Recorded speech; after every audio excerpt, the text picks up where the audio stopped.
അസ്നാഫുൻ അർബഅതു അസ്നാഫ്. 4 വിഭാഗം ആളുകളാണ് ഹജ്ജിനും ഉംറയ്ക്കൊക്കെ പോവുക. ഖിയാമത്ത് നാളാകുന്ന കാലത്ത്, അന്ത്യനാളിൽ അങ്ങനെയാണ്. സലാത്തീനുഹും ലിന്നുസ്ഹ, പൈസക്കാര് പോകുന്നത് ലിന്നുസ്ഹ, ഒരു എന്റർടൈൻമെന്റ്. റമദാനിൽ ഉംറക്ക് എവിടെ പോകുന്ന? റമദാൻ ഇപ്രാവശ്യം ഉംറക്കാണ്. ആരാ പറയണത്? നിസ്കാരമില്ലാത്ത മനുഷ്യന്മാർ, ജീവിതത്തിൽ സൂക്ഷ്മതയില്ലാത്ത ആളുകൾ. പൊയ്ക്കോട്ടെ, അവർ ചെയ്തോട്ടെ, കുഴപ്പമില്ല. പക്ഷേ അതൊരു പിക്നിക്. നമ്മൾ ഹജ്ജ് ടൂർ എന്ന് പറയുന്ന ആ വാക്കിനർത്ഥം യാത്ര എന്നർത്ഥം. അതിനെ നമ്മൾ കളിയാക്കേണ്ട ആവശ്യമില്ല. ഹജ്ജ് ടൂർ അങ്ങനെ തന്നെ പറയാൻ പറ്റുള്ളൂ. വേറെ എന്താ ഹജ്ജ് ട്രാവൽ എന്ന് പറയാൻ പറ്റുമോ? ഹജ്ജ് ജേർണി അല്ലെങ്കിൽ ടൂർ, അതിനൊന്നും കുഴപ്പമില്ല. പക്ഷെ നമ്മുടെ ഇന്റൻഷൻ, ലക്ഷ്യം ഇതൊരു രസമായിട്ട് കിടക്കട്ടെ. ആൾക്കാർ കേൾക്കുമ്പോ ഇപ്രാവശ്യം എന്താ റമദാനിൽ ഇപ്രാവശ്യം ഹറമിൽ കൂടാനാ പോകണം, നല്ല ലക്ഷ്യത്തോടു കൂടെ പറയണം. പക്ഷേ ജനങ്ങൾ അതൊരു ആനന്ദത്തിന് പറയുന്ന കാലം വരും. പൈസക്കാർ ലിന്നുസ്ഹ, ഒരു പിക്നിക്കിന് പോകുന്ന കാലം വരുമെന്ന് റസൂലുള്ളാഹി സ്വല്ലല്ലാഹു അലൈഹി വസല്ലം. വഅഗ്നിയാഉഹും ലിത്തിജാറ, സമ്പന്നന്മാർ കച്ചവടത്തിന് വേണ്ടി പോകുന്ന കാലം വരും. കച്ചവടം ചെയ്യാൻ എന്ന് പറഞ്ഞാൽ ഉംറക്ക് വിസ അടിച്ച് അവിടെ ജോലിക്ക് പോവുക തന്നെ നബി പറഞ്ഞതിനർത്ഥം. ഉംറ വിസ സ്റ്റാമ്പ് ചെയ്ത് പോവുക, അവിടെ ചെന്ന് മുങ്ങ, എന്നിട്ട് തിജാറ എന്ന് പറഞ്ഞാൽ ദുന്യാവിലെ ബിസിനസ്സിനാ തിജാറ എന്ന് പറയാ. അത് കച്ചവടം ചെയ്ത് സ്ഥാപനം തുടങ്ങി ഷട്ടർ തുറന്നു വെച്ച് കൊടുത്തിട്ട് വാങ്ങുന്നതിന് മാത്രമല്ല തിജാറ. അധ്വാനിക്കുന്നതൊക്കെ തിജാറത്താ. ലിത്തിജാറ, പൈസ ഉണ്ടാക്കാൻ വേണ്ടി പോകുന്ന ആളുകൾ, അങ്ങനെ വരുന്ന ആളുകളുണ്ട്. എങ്ങനെയെങ്കിലും ഒന്ന് എത്തിക്കിട്ടിയാൽ മതി എന്ന് വിചാരിക്കുന്ന ദരിദ്രന്മാർ, അവിടെ ചെന്ന് യാചിക്കാൻ പോകുന്നവരുണ്ട്. ആളറിയാതെ അവിടെ ചെന്ന് മുഅ്മിനീങ്ങൾ മനസ്സ് തുറക്കുന്ന നേരമാണ്. ഒന്ന് കൈനീട്ടിയാൽ വെറുതെ ആവില്ല, പൈസ അങ്ങനെ കിട്ടിയല്ലേ എന്ന് വിചാരിച്ച് കൈനീട്ടി യാചിക്കാൻ പോകുന്ന കാലം വരും. ഹാഫിളീങ്ങളായ ആളുകൾ ഖുർആൻ ഓതുന്ന മജ്ലിസുകൾ ഹറമിൽ കാണും. അവിടെയൊക്കെ മനോഹരമായ സദസ്സുകൾ ഉണ്ടായി. ഞാൻ വലിയ പണ്ഡിതനാണെന്ന് വിളിച്ചറിയിക്കാൻ വേണ്ടി, ഞാൻ വലിയ ഖാരി ആണെന്ന് വിളിച്ചറിയിക്കാൻ വേണ്ടി പോകുന്ന ഖാരിഈങ്ങളും ഹാഫിളീങ്ങളും അന്ത്യനാളിൽ വരുമെന്ന് നബിയുനാ റസൂലുള്ളാഹി സ്വല്ലല്ലാഹു അലൈഹി വസല്ലം. അല്ലാഹു കാത്തുരക്ഷിക്കുമാറാകട്ടെ. ആ യാത്രക്ക് നഷ്ടാവില്ലേ? നാട്ടിൽ നിന്നൊക്കെ പെണ്ണുങ്ങളൊക്കെ ഉംറക്ക് ഒരുങ്ങിപ്പോ. എന്താ ആകെയിലെ ആവേശം എന്ന് പറഞ്ഞ ഫ്ലൈറ്റ് കയറലാണ്. പോയതും വന്നതും ഫ്ലൈറ്റിന്റെ കാര്യം മാത്രമേ ഇവർ ചർച്ച ചെയ്യുള്ളൂ. എന്താണ് ഇബാദത്തിന്റെ അവസ്ഥ? എന്താണ് അവിടെ പോയി ചെയ്ത അമൽ? എന്താണ്? മനസ്സിന് വല്ല മാറ്റം വന്നോ? ഇബ്രാഹിം നബി അലൈഹിസ്സലാമിന്റെ നാട്ടിലാ പോയി വരുന്നത്. എന്തെങ്കിലും കിട്ടിയോ? സീറോ, ഒന്നുമില്ല. ആ ഒരു യാത്ര അങ്ങനെയൊക്കെയാണെങ്കിൽ ദുബൈക്ക് പോന്നാ പോരെ, അല്ല അബുദാബിക്കൊക്കെ പോന്നാ പോരെ. ഹറമൈനിൽ ചെല്ലുന്നത് തഖ്വ കിട്ടാനാണ്. എന്തിനാണ് പോകുന്നത്? ഞാൻ ഓതി വെച്ച ആയത്ത് സൂറത്തുൽ ഹജ്ജിന്റെ ആദ്യത്തെ ആയത്താണ്. ഹജ്ജും ഉംറയും പറയുമ്പോ ഈ ആയത്ത് ഇപ്പൊ എന്താണ്? സൂറത്തുൽ ഹജ്ജിലെ ആദ്യത്തെ ആയത്താണ് എന്ന് അറിഞ്ഞില്ലെങ്കിൽ അർത്ഥമറിയുന്ന ആളുകൾക്ക് സംശയം വരും, എന്തേ ഇപ്പൊ ഈ ആയത്തും വിഷയം തമ്മിലൊരു ബന്ധം കാണുന്നില്ലല്ലോ. അല്ലാഹു തആല ഹജ്ജ് സൂറത്ത് തുടങ്ങുന്നത് അങ്ങനെയാണ്. ഹജ്ജ് പറയാൻ, ഹജ്ജിന്റെ നിയമങ്ങൾ വിവരിച്ചിട്ടുള്ള സൂറയാണ് സൂറത്തുൽ ഹജ്ജ്. വേറെയും സൂറകളിൽ വന്നിട്ടുണ്ട്. പക്ഷെ സൂറത്തുൽ ഹജ്ജിൽ അല്ലേ 22ാമത്തെ സൂറയാണ്. ആദ്യത്തെ ആയത്ത് എന്താ? ഹജ്ജിന് പോയിക്കോളൂ, ഹജ്ജ് ഇന്നതാണ്, ഹജ്ജിന്റെ ഇഹ്റാം ഇന്നതാണ്, മീഖാത്ത് ഇന്നതാണ്. ഇതൊന്നും അല്ല വിഷയം. എന്താ അല്ലാഹു തുടങ്ങുന്നത്? യാ അയ്യുഹന്നാസ്,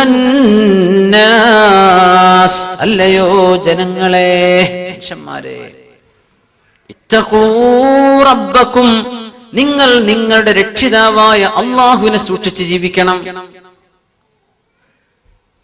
ഇന്ന സൽസലത്തസ്സാഅതി ശൈഉൻ അദീം, അന്ത്യനാൾ സംഭവിക്കുമ്പോൾ ഉണ്ടാകാൻ പോകുന്ന അപകടങ്ങൾ ഗൗരവമാണ്, ഭയങ്കരമാണ്. ഭയങ്കരമായ ഭൂകമ്പങ്ങളൊക്കെയാണ് അവിടെ നടക്കാൻ പോകുന്നത്. യൗമ തറൗനഹാ, അന്ന് നിങ്ങൾക്ക് കാണാൻ കഴിയും.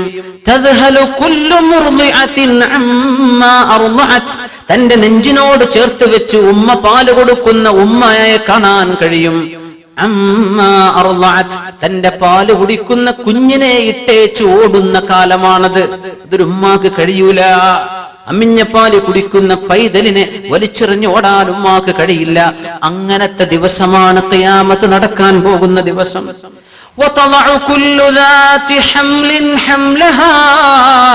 ഗർഭമായി കിടക്കുന്ന പെണ്ണുങ്ങൾ മാസം തികയാതെ പ്രസവിച്ചു പോകുന്ന ദിവസമാണത്. ജനങ്ങൾ മുഴുവനും മത്ത് പിടിച്ച പോലെ ഓടി നെട്ടോട്ടം ഓടുന്നുണ്ട്, എങ്ങോട്ടാണെന്നറിയാതെ. അവർക്ക് മത്ത് പിടിച്ചതല്ലേ,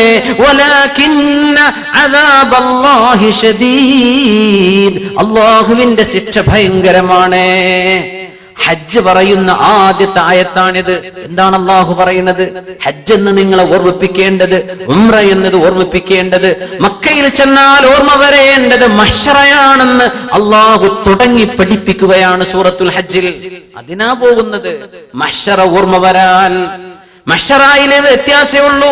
മഹ്ശറായിൽ വരുമ്പോ വസ്ത്രമുണ്ടാകില്ലെന്ന് റസൂലുള്ളാഹി സ്വല്ലല്ലാഹു അലൈഹി വസല്ലം പറഞ്ഞിട്ടുണ്ട്. യുഹ്ശറുന്നാസു ഹുഫാതൻ ഉറാ, ജനങ്ങൾക്കന്ന് വസ്ത്രമില്ല. ഹുഫാതൻ, കാലിൽ ചെരുപ്പില്ല. ഉറാതൻ, വസ്ത്രമില്ല. ഗുർലാ, ചില കർമ്മം പോലും ചെയ്യപ്പെടാത്ത അവസ്ഥയിലാണ്, മനുഷ്യന്റെ തന്മയത്വത്തിലാണ്, മറ്റൊന്നും ചേർന്ന് നിൽക്കാത്ത മനുഷ്യന്റെ സ്വയം തടി മാത്രമാണ് മഹ്ശറായിലേക്ക് വരുന്നത്. വസ്ത്രങ്ങളില്ല എന്നർത്ഥം. ആയിഷ ബീവി റളിയല്ലാഹു അൻഹ ചോദിച്ചു, നബിയേ, വഹൽ യൻദുറുന്നാസു ഇലാ ഔറത ബഅദിൻ, വസ്ത്രമില്ലാതെ നിൽക്കുമ്പോ, ആണുങ്ങളും പെണ്ണുങ്ങളും നിൽക്കുമ്പോ ഔറത്ത് നോക്കിപ്പോകില്ലയോ നബിയെ? ഔറത്ത് കാണില്ലേ നബിയെ? الأمر أشد من أن يهمهم ذلك يا عائشة. ആയിഷ, നാളെ മഹ്ശറയിലേക്ക് വരുമ്പോ ഇത്തരത്തിലുള്ള മോശവിചാരങ്ങൾ തോന്നുന്ന നേരമല്ല ആയിഷ. ഒരാളിന്റെ ഔറത്തിന്റെ ചുറുക്ക് നോക്കി നിൽക്കുന്ന നേരമല്ല അത്. എന്റെ അവസ്ഥ എന്താണ്? എന്റെ പേര് വിളിക്കുന്ന നരകത്തിലേക്ക് പോകുന്നവരുടെ കൂട്ടത്തിലാണോ, എന്റെ പേര് അസ്ഹാബുൽ ജന്നത്തിലാണോ എന്ന് പേടിച്ച് നിൽക്കുന്ന നേരത്ത് ഔറത്താരും നോക്കില്ല ആയിഷ എന്ന് റസൂലുള്ളാഹി സ്വല്ലല്ലാഹു അലൈഹി വസല്ലം പറഞ്ഞ നേരം അല്ലേ? ഇഹ്റാമിന്റെ രണ്ട് വസ്ത്രങ്ങൾ ധരിക്കുന്ന നേരത്ത് എല്ലാ വസ്ത്രങ്ങളും മാറ്റിവെച്ചില്ലേ?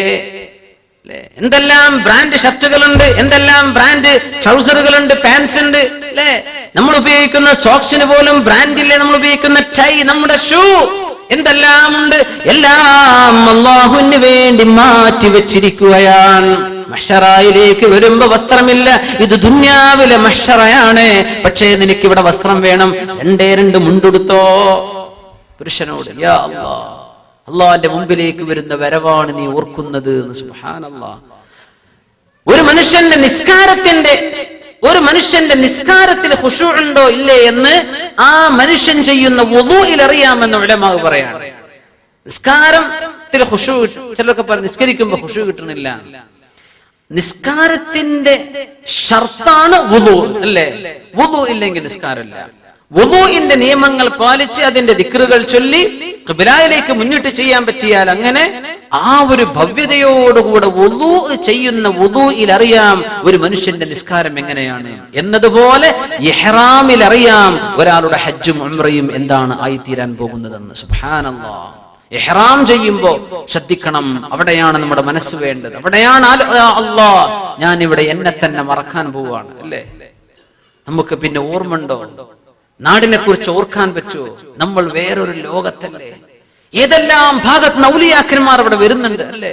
അള്ളാഹിന്റെ ആരിഫീങ്ങൾ അവിടെ എത്തുന്നില്ലേ? അള്ളാഹുവിനെ തേടി വരുന്ന ആളുകളല്ലേ അവിടെ വരും. എത്ര മഹാന്മാർ നമ്മൾ ചുറ്റുന്ന ഒരു തവാഫിൽ നമ്മളോട് കൂടെ ചുറ്റുന്നവരിൽ ഏതെല്ലാം രാജ്യത്തെ മഹാന്മാരായ പണ്ഡിതന്മാർ കാണും നമുക്കറിയോ? ഏതെല്ലാം രാജ്യത്തെ വലിയ വലിയ ആലിമീങ്ങൾ കാണും. വർഷങ്ങളോളം ഒന്ന് ഹജ്ജിന് കൊണ്ടുപോകല്ല, ഒന്ന് കാബ കാണിച്ചു തല്ല എന്ന് പുരയിടത്ത് വെച്ച് ദുആയിരന്ന് കണ്ണുനീര് വാർത്ത എത്രയോ പാവപ്പെട്ട ഉമ്മമാർ ഉപ്പമാർ നമ്മുടെ കൂടെ ഇങ്ങനെ തവാഫ് ചെയ്യുന്നുണ്ടാകും. അവരുടെ കൂടെ നിന്നിട്ടാണ് നമ്മൾ ഈ പണി ചെയ്യുന്നത്. അള്ളാഹുവിന്റെ മുമ്പിൽ ലോകം മറക്കണം അല്ലേ? കുറച്ചു നേരത്തേക്ക് മറക്കാൻ, അള്ളാഹുവിനെ ഓർക്കാനാണ് നിങ്ങളെ ഞാൻ വിളിച്ചത്. അവിടെ നിന്ന് മത്താഫിന്റെ നാട്ടിലേക്ക് ഫോൺ ചെയ്യല്ല. നിന്റെ കുട്ടികളെ മക്കളൊക്കെ ഓർത്തോ, എല്ലാം കഴിഞ്ഞിട്ട് നീ വിളിച്ചോ. പക്ഷേ നിന്റെ ഇഹ്റാമിൽ ഇതൊന്നുമല്ല വിഷയം, ഇതൊന്നുമല്ല വിഷയം. കാബ ഫോട്ടോ എടുത്ത് നടക്കലല്ല അവിടെ വിഷയം. കാബയുടെ ചുറ്റുള്ള ബിൽഡിങ്ങളുടെ ഫോട്ടോ എടുക്കലല്ല നിന്റെ വിഷയം. നീ അള്ളാഹുവിന്റെ മുമ്പിലാണ്, അള്ളാഹുവിന്റെ രാജസദസ്സിലേക്ക് എത്തിയിരിക്കുകയാണ്. പുറത്തു തരണേ അല്ലാ എന്ന് അള്ളാഹിന്റെ മുമ്പിലേക്ക് ചോദിക്കാൻ ഒരു അവസരം കിട്ടിയിട്ട് നമ്മുടെ ചിന്തകളൊക്കെ മാറ്റിവെച്ച് അള്ളാഹുവിന്റെ മുമ്പിൽ പാപമോചനം ചോദിച്ചു വാങ്ങി ഉമ്മ പ്രസവിച്ച നാളിൽ അന്നത്തെ പോലെ ശുദ്ധിയാക്കി തിരിച്ചു പോരേണ്ട മണ്ണിലേക്ക് കാലുകുത്തിയിരിക്കുന്നത്. ഈ ഭാഗ്യം മുഅ്മിനീങ്ങൾക്ക് മാത്രമേ കിട്ടുള്ളൂ. ഒരു കാഫിറിന് മക്കയ്ക്ക് കടക്കാൻ പറ്റുമോ? ഇല്ല. ലോകത്ത് കാഫിർ മുസ്ലിം ഷെയർ ചെയ്യുന്നതാണ് മറ്റെല്ലാ വിഷയങ്ങളും. ഹറമൈനിലേക്ക് പറ്റുമോ? ഇല്ല. അവിടെ എത്താനുള്ള ഭാഗ്യം അല്ലാഹു തന്നില്ലേ? എന്തിന് ഞാൻ ഇവിടെ വന്നു? മഹ്ശറയെ ഓർമ്മിപ്പിക്കാനാണ്. യാ അല്ലാഹ്, നിന്റെ വസ്ത്രം അതാണ്. തവാഫ് ചുറ്റുകയാണ്. മഹ്ശറയിൽ ഓട്ടമുണ്ട്. അംബിയാഇന്റെ മുമ്പിലേക്ക് ഓട്ടമുണ്ട്. യാ അല്ലാഹ്, ഹിസാബ് തുടങ്ങണം പടച്ചവനെ. 40,000 വർഷം വരെ കാത്തിരിക്കുമെന്ന് ചില ഹദീസുകളിൽ റസൂലുള്ളാഹി സ്വല്ലല്ലാഹു അംബിയാക്കന്മാരുടെ മുമ്പിലേക്ക് ഓടുമെന്നാണ്. യാ അല്ലാഹ്, ആദം നബിയെ, അല്ലാഹുവിനോട് അങ്ങൊന്ന് പറയണം, വിചാരണ തുടങ്ങാൻ ഈ നൃത്തം കൊണ്ട് പ്രയാസമായി പോയി, ഒന്ന് തുടങ്ങട്ടെ. എങ്ങനെയാണ്? കാത്തിരിപ്പ് ഭയങ്കര പ്രയാസമാണ്. ഇബ്രാഹിം നബിയെ അങ്ങൊന്ന് പറയൂ അല്ലാഹുവിനോട്. ഈസ നബിയെ അങ്ങൊന്ന് പറയൂ. കലീമുല്ലാഹ് അൻത കലീമുഹു വകല്ലംത തക്ലീമാ. നിങ്ങളൊന്ന് പറയൂ അല്ലാഹുവിനോട്. അഷ്റഫുൽ ഖൽഖ് സ്വല്ലല്ലാഹു അലൈഹി വസല്ലം ഞങ്ങളുടെ അടുത്തേക്ക് ഓടി വരും. നബിയേ, അങ്ങ് പറയണം, ഞാൻ പറയാം അല്ലാഹുവിന്റെ മുമ്പിൽ എന്ന് പറഞ്ഞ് സുജൂദ് ചെയ്യുന്ന റസൂലുള്ളാഹി സ്വല്ലല്ലാഹു അലൈഹി വസല്ലം. സഫാ മറവയിലെ ഓട്ടം പോലെ മഹ്ശറയിൽ ഒരു ഓട്ടം വരാൻ പോകുന്നുണ്ട്. മനുഷ്യർ മുഴുവനും അവരവരുടെ അമ്പിയാക്കളിലേക്ക് ഓടുമെന്നാണ്. അല്ലാഹുവിനോട് വിചാരണ തുടങ്ങാൻ. എന്തേ? ആ വെയിറ്റിംഗ് സഹിക്കാൻ പറ്റില്ല. സുബ്ഹാനല്ലാഹ്. ഇതൊക്കെ ഓർമ്മിപ്പിക്കേണ്ട കർമ്മങ്ങളാണ് നമ്മുടെ തവാഫും നമ്മുടെ സഅയുമെല്ലാം. സുബ്ഹാനല്ലാഹ്. മുടി മുറിക്കാൻ പറഞ്ഞു, അല്ലെങ്കിൽ മുടി ഒന്ന് മുണ്ഡനം ചെയ്തേക്കണം. ഇവിടെ ഉസ്താദ് പറഞ്ഞില്ലേ, റഹിമല്ലാഹുൽ മുഹല്ലിഖീൻ. മുടി മുണ്ഡനം ചെയ്യുന്ന ആളുകൾക്ക് അല്ലാഹുവിന്റെ റഹ്മത്ത് ഉണ്ടാകട്ടെ എന്ന് തങ്ങൾ ഏറ്റവും ഇഷ്ടപ്പെട്ടത് അതാണ്. എന്തേ അത്? നീ നിന്നെ തന്നെ അങ്ങോട്ട് മാറ്റിയിട്ടാണ് ഇനി ഇവിടെ നിന്ന് പോകുന്നത്. യാ അല്ലാഹ്, നിന്റെ വസ്ത്രം നീ മാറ്റി, ഇഹ്റാമിന്റെ വസ്ത്രം. അതുകൊണ്ട് നീ ഇനി തെറ്റ് ചെയ്തില്ല, അല്ലേ? ദുനിയാവിന്റെ ഒന്നും നിന്നെ തൊട്ടു തീണ്ടിയില്ല. എന്തേ? നീ നഖം മുറിച്ചില്ല. നഖം മുറിക്കലും മുടി നീക്കലൊക്കെ സൗന്ദര്യം ആസ്വദിക്കുന്ന അല്ലെങ്കിൽ ആഗ്രഹിക്കുന്ന നേരത്ത് ചെയ്യുന്ന പണിയാണ്. ഒന്ന് ചുറുക്ക് വേണം, സുന്നത്താണ്, പക്ഷെ അത് സൗന്ദര്യത്തിന്റെ ഭാഗമാണ്. അത്തർ പൂശി നടക്കുന്ന അത്തറിന്റെ ആ ഒരു സുഗന്ധം ഹറാമാണ്. ഇഹ്റാമിന്റെ സമയത്ത് പറഞ്ഞില്ലേ, ഹറാമാണ് അത്തർ പൂശി. എന്തേ?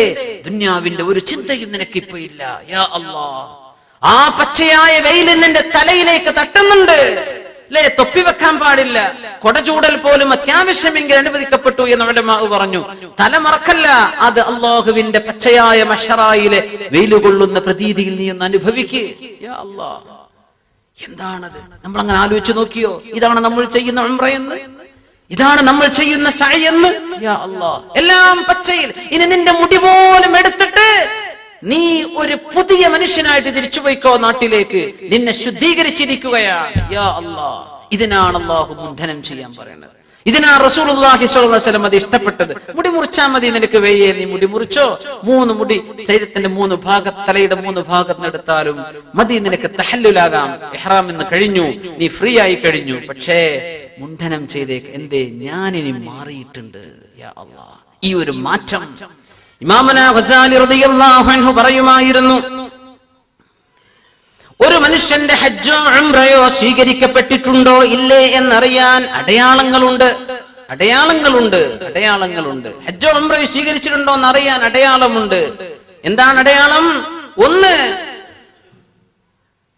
ഇബാദത്തുകളിൽ മാറ്റം വരണം, കർമ്മങ്ങളിൽ മാറ്റം വരണം. ഉംറക്ക് പോകുന്നതിന്റെ മുമ്പ് ചെയ്തിരുന്ന മോശമായ പണികളൊക്കെ നിർത്തിവെച്ചിട്ടുണ്ട്. ഉംറ കഴിഞ്ഞ് വന്നപ്പോഴേക്കും ആള് മാറിയിട്ടുണ്ട്, നന്നായിട്ടുണ്ട്, ജീവിതത്തിൽ സൂക്ഷ്മത വന്നിട്ടുണ്ട്. അവന്റെ ഉംറ അല്ലാഹു സ്വീകരിച്ചു എന്നതിന്റെ അടയാളമെന്ന് ഹുജ്ജത്തുൽ ഇസ്ലാം അബൂ ഹാമിദ് അൽ ഗസാലി റളിയല്ലാഹു അൻഹു.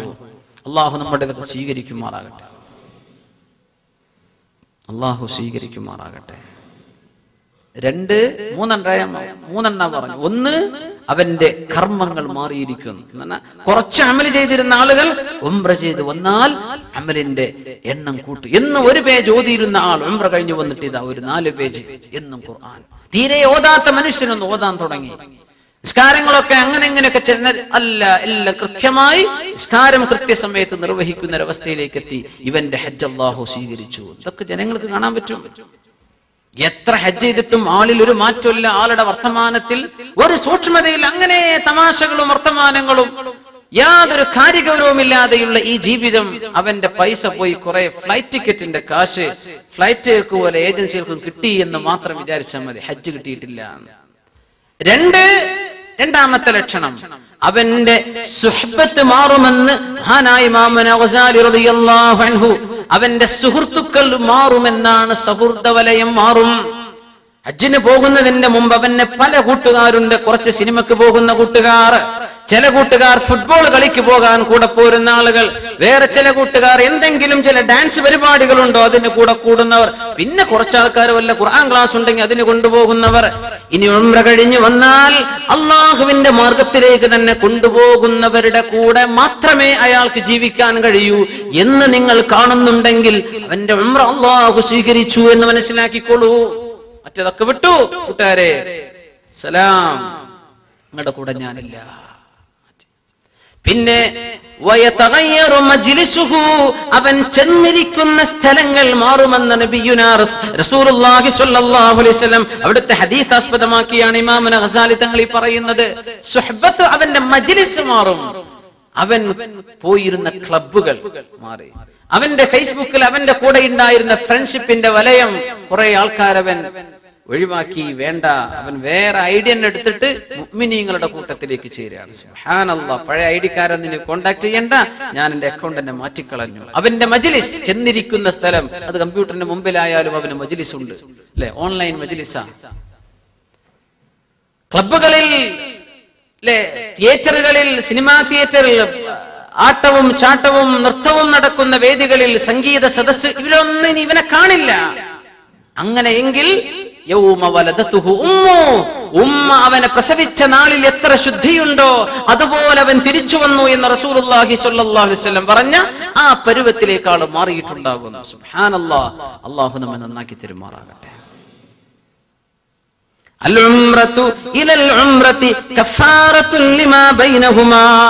ഉംറ കഴിഞ്ഞ് അടുത്ത ഉംറയ്ക്ക് വരെ അതിന്റെ ഇടയിലുള്ള സമയം, ആ രണ്ട് ഉംറകളെ കൊണ്ട് അല്ലാഹു പാപങ്ങൾ പൊറുക്കും. വൻദോഷങ്ങളൊന്നും ചെയ്തിട്ടില്ലെങ്കിൽ ചെറുദോഷങ്ങളെല്ലാം രണ്ട് ഉംറകളെ കൊണ്ട് അല്ലാഹു പൊറുത്തു തരുമെന്ന് റസൂലുള്ളാഹി സ്വല്ലല്ലാഹു അലൈഹി വസല്ലം. സുബ്ഹാനല്ലാഹ്, അവിടേക്ക് ചെല്ലാൻ ആ പരിശുദ്ധമായ മണ്ണ് അമ്പിയാക്കന്മാർ നടന്നുപോയ മണ്ണാണ്, അല്ലേ? റസൂലുള്ളാഹി സ്വല്ലല്ലാഹു അലൈഹി വസല്ലം അവിടുന്ന് പിറന്നു വീണ മണ്ണാണ് മക്ക. അവിടുന്ന് ജനിച്ച സ്ഥലമാണത്. അവിടുത്തെ കുട്ടിക്കാലം കഴിച്ചുകൂട്ടിയ സ്ഥലമാണ് മക്ക. അവിടുന്ന് ഉപയോഗിച്ച ഒന്നും ഇപ്പൊ നമ്മുടെ കയ്യിൽ കിട്ടാനില്ല. റസൂലുള്ളാഹി സ്വല്ലല്ലാഹു അലൈഹി വസല്ലം തങ്ങളുടെ ഇന്ന് അവിടുത്തെ മക്കായിലെ മതാഫ് ഇന്നത് വളരെ മനോഹരമായ വൈറ്റ് മാർബിൾ ആണ്, അല്ലേ? അവിടുത്തെ പള്ളി, അവിടുന്ന് സ്വല്ലല്ലാഹു അലൈഹി വസല്ലം ചവിട്ടിയ മണ്ണ് നമുക്കിനി ചവിട്ടാൻ കിട്ടാനില്ല.